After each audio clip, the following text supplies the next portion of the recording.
Welcome back to everyone. In this video I will guide you how to fix randomly shuts off on Motorola G37 power.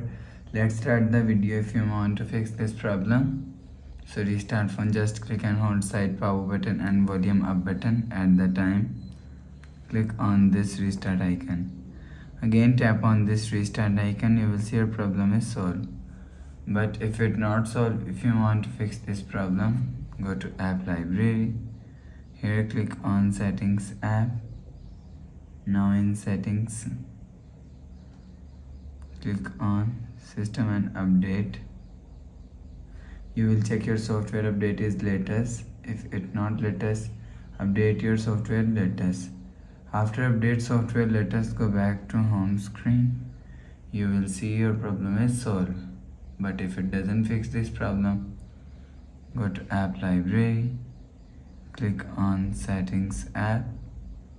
Now in setting, click on system and click on reset option. If you want to fix this problem, click on reset all settings. Enter phone pin, click on this icon. You will see your problem is solved. So please subscribe for more new latest videos. Thanks for watching.